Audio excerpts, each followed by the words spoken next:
Hello, everybody, and welcome to this week's training. My name, again, is Annaleah. And this week, we're going to jump back into one of our last two different kinds of abuse. So it is a little bit of a heavier topic again today, but they are important to go over. And we've got just one more after this, and then we can take a break from these for a while. So today we will talk about physical abuse. Before I get into the official definition, this one is a lot more common knowledge than the other two. So I wanted to hear your thoughts on what you would consider physical abuse to be.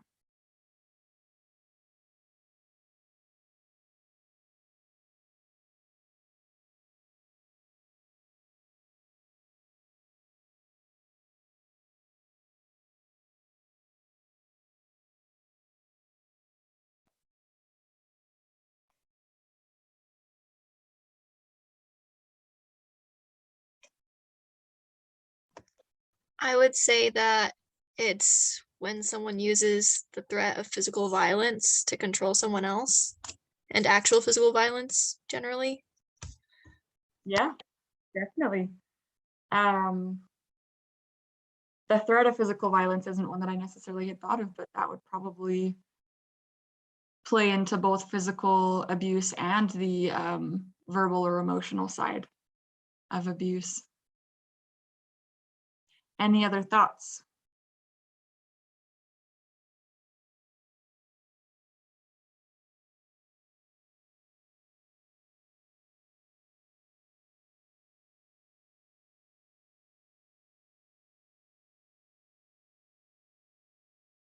Okay, so the definition that I found is physical abuse is an injury deliberately inflicted upon a child by any person, including adults. Physical abuse includes fractured or broken bones, burns, severe and or frequent bruises, and any other intentionally inflicted physical harm. So keyword with this, just like it is with all the other abuses, is it's deliberate, it's intentional, and it's done with the intent and purpose to cause physical harm to this child. So not a fun one to talk about, but it is one of your more big and more common abuses. So there's multiple different signs that a child is being physically abused. We talked in neglect, how it's consistent signs that should cause alarm for us. And with emotional or verbal, it's the multiple signs that should cause alarm. With this one, any one of these signs could be a very big indicator and should probably set off some alarms. So just keep that in your brain as we're going through some of these signs. Again, from the definition, the biggest ones: bruises, welts on their face, neck, chest, or back. Your bruises typically will look not like your typical bruise if a child was just to hit their head on something. You'll, with your bruises, see a lot more of your handprints on their arms, or really dark bruises on their face. And this next one we'll mention too, like your marks that look like an object, so a belt or a cord. Your bruises will typically take that shape as well. So if they've been hit really hard with a belt, it'll look more rectangular of a bruise than your typical circular bruise that people get. So again, just making sure that we're watching out for those bruises. And then this next one too, injuries that don't match the story given. So if it looks like they've been hit with a belt and then they say that they fell off their bike, you're more likely to see a scratch and a bruise with that kind of story than a rectangular bruise. So just making sure that the injuries that match, or the injuries that we're seeing are matching the stories that are given, can be a pretty big indicator of whether or not this child is experiencing abuse. Another way that the injuries and stories might not match is if the mom drops the kid off and says that one thing happened, but then the dad comes and picks them up, and it's a completely different story. That can be a pretty big red flag that not everything is as it seems, and we should probably look into that a little bit more. Some other signs of abuse is if these children are expressing fear of adults, whether that's adult specific, like if they're always terrified when their mom comes to pick them up, or if they tend to flinch at all adults. Like if you were to offer your hand kind of abruptly to walk them somewhere, they might flinch back from your hand because they're expecting to be hit by it. Same with other kids, they might be a little bit more terrified that the kids are out to get them and are doing things intentionally to hurt them instead of accidentally. So that fear of adults can be a pretty big sign. Another one that kind of goes along that same side is if they're afraid to go home. So they might not seem necessarily fearful of their parents, but more fearful of being alone with them and being in that home environment where they know that the abuse happens more often. One of the things with physical abuse is outwardly, the parents or the grandparents, whoever is doing it, they typically seem like a normal, happy family. They love on their kiddos when they're around other people, but when they're at home in that home environment, that's when their true side comes out, and it's more likely that this physical abuse will happen. Something else that a lot of kids with physical abuse will experience and show signs of are anxiety or clinginess. Anxiety can also typically be paired with depression in these kids. But the clinginess, typically it'll be clingy to one particular adult that they know and trust. And that adult is who they will normally cling to when they're not wanting to go home or that abusive adult comes to pick them up. So that can be a pretty big sign. Opposite of clinginess though, sometimes these kids, they revert into themselves and they don't want to have relationships with anybody, or they're unable to build relationships with anybody because they're always just terrified that they're going to get injured or hurt. This one isn't as easy to be aware of or keep track of, but if your kids are experiencing nightmares or sleeping problems, that can be a sign of physical abuse as well. Your dreams sometimes reflect the harsh realities of life and they bring to light what you're most scared of. So if you're experiencing physical abuse, your nightmares are going to reflect that. So they might have those nightmares, those sleeping problems, they might be scared of nap time, just different things to look out for there as well. So some of these, well, not some, but physical abuse, just like any other abuse, has lasting effects. The thing about physical abuse, typically, the sooner you catch it, the easier it is to reverse these effects. Whether they're caught early on or not, though, typically these effects can be reversed as long as they're going through the proper channels of therapy, they're removed from the situation. All of these things are good things to keep in mind. But I wanted to talk about these effects because they can reflect on the signs of physical abuse as well.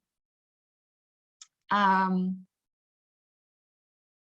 before I get into these effects, again, I want to point out that the signs, typically when you see one or two signs, it's a really good indicator. So again, that's when we need to be making sure that we are reporting our suspicions of physical abuse. So some of these lasting effects, if the child is younger, when they start experiencing physical abuse, some of their brain functions don't form properly. Again, this can be recovered with proper intervention. But the sooner you recognize and can get this child out of that physical abuse environment, the easier it will be for their brain functions to form properly. Some of those functions, I'm just going to mention two, but one of them is the amygdala doesn't form properly. This is key in processing emotions. So I mentioned that one of the signs might be the fact that they are withdrawn from people. They're unable to make connections. That plays a lot with their emotions. They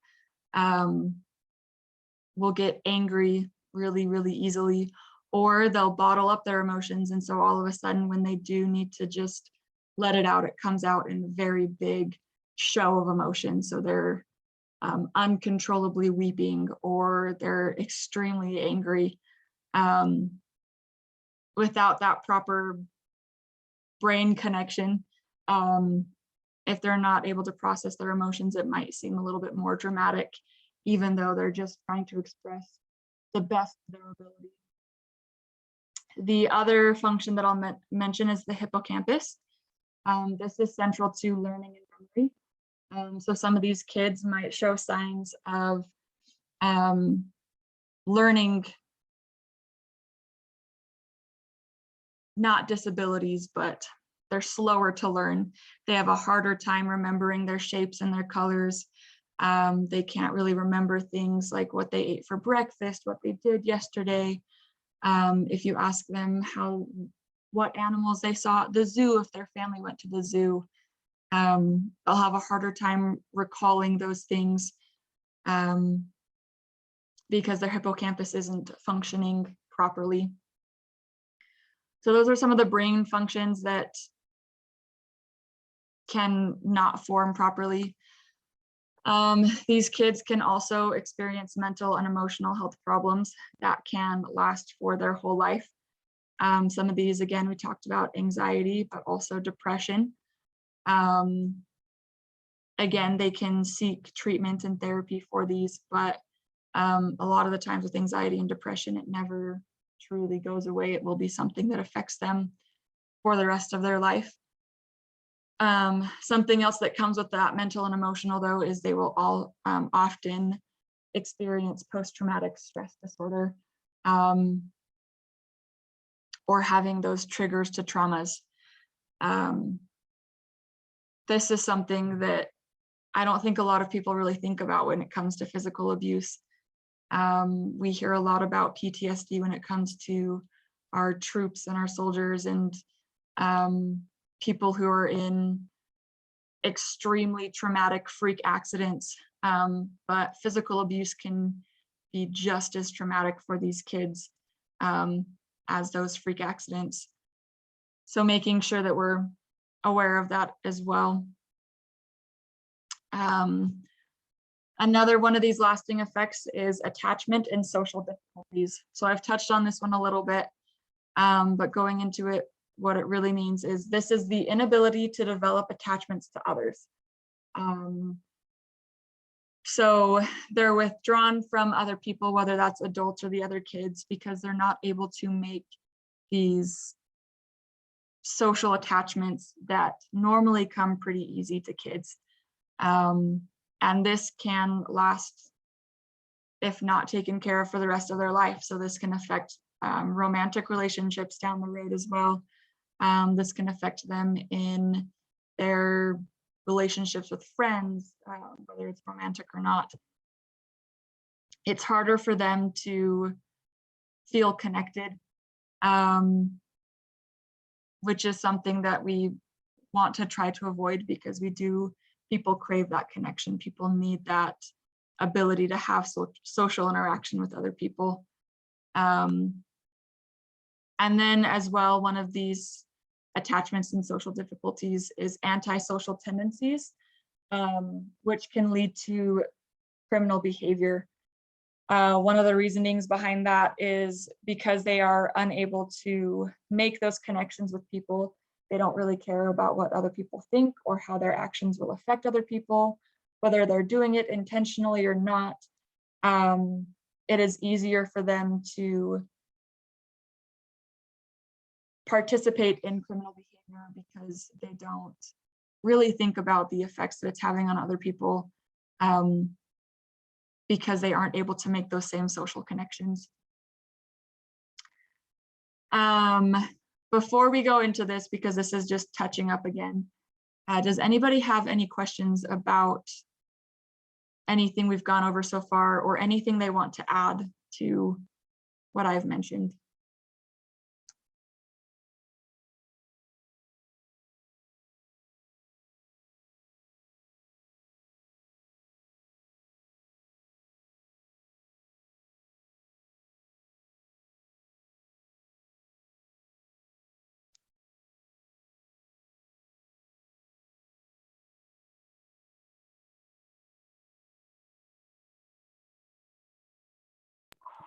I guess my only question so far is, are you going to go over what to do if we are expecting that a child is being physically abused?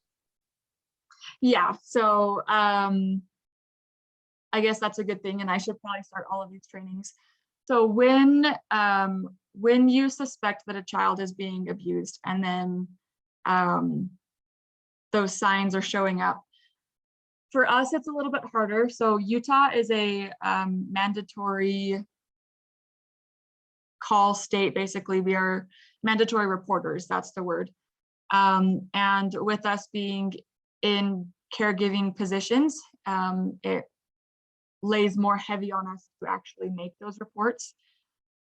We are in a little bit of a kind of tricky situation in the fact that a lot of the signs are things where the child starts to act differently over time. So that one puts us in a little bit of a tricky situation because we don't know how this child normally behaves. We don't know what the norm is for that child. They might just be shy. They might be having just a hard week. They might be going through a family loss. So my best recommendation is, if you suspect something, always bring it up from that immediate first suspicion. With us being mandatory reporters, we don't have to have physical evidence. There doesn't need to be anything besides just, this seemed a little bit off or weird to me, so I wanted to bring it up. So as soon as you have that first suspicion, I would recommend that you talk to the daycare provider and or director. They know the child's situation better than we do. And they also know how to handle it a little bit better than us. But again, with us being mandatory reporters, it's a first suspicion. We don't have to have any physical evidence or hard proof to say, yes, I saw this parent physically abusing or sexually abusing, anything like that. It's just based off of suspicion. Does that answer that question? Yeah, that was perfect. Thank you. Mm-hmm. Any other questions or thoughts?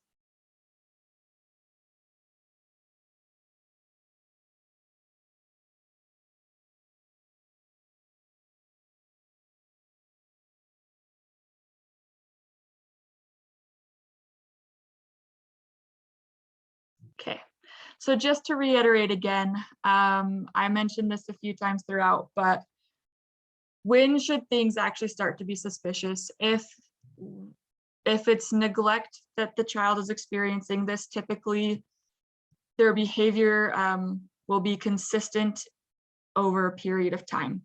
So if they show up and they haven't taken a bath and you've noticed that it's been more than a week, probably there's something going on and we need to be looking into that a little bit more. Versus if they show up one day and it looks like they just had a crazy day the day before, but they're normally well taken care of, normally well groomed, that wouldn't be as big of a red flag. So with neglect, it's if the behavior starts to become consistent, that's when it should be raising red flags. versus with emotional or verbal abuse. This typically is if they start showing multiple signs. That is when it should start being this red flag. Again, we talked about how one of the signs is that they might start having negative self-talk. So they tell themselves that they're not pretty, they don't like themselves.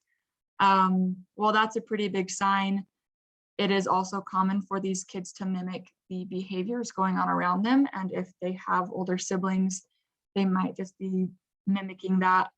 But if they had the negative self-talk and they got extremely distant from the other kids, that might be a bigger red flag. And then again, with the physical and sexual, when you should start being suspicious is after the very first time. If a child comes up and the parent tells you a story that does not match their injuries, that's a really big red flag, and you should be suspicious and be thinking about reporting that as soon as that first suspicion comes up. The physical and sexual abuse signs typically are a lot more prominent and easy to see, especially with kids. So again, after that first sign is when you should start to think of those red flags. And then just reiterating, because we are mandatory reporters, we report after our first suspicion. It's one of the harder things we have to do. It's not a fun call ever to have to make or to talk about, but it is a lot less fun for these kids in the situation. So making sure that we are their advocates and their protectors. It's much better to report something that isn't necessarily true, because then it still gets looking into and taken care of, than to not report something and have it actually be a really big problem. Another thing to keep in mind is that these predators, these people that are abusing these kids, they're really smart. They know how to try and hide things. They know how to say the right things to protect themselves. So we've got to make sure, again, that we're protecting these kids and watching out for them. Because these experiences will last with these kids forever. And so the more we can minimize the abuse that they experience, the better it will be for them ultimately. So again, hard one to talk about, but are there any questions? Or again, anything to add, anything that I missed you think is good information to know?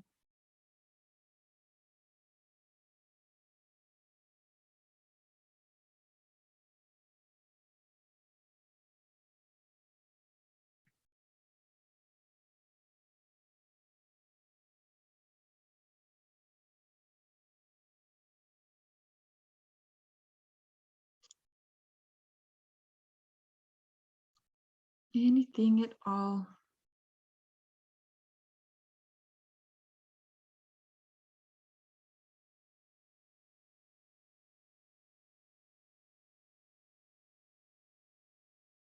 Okay.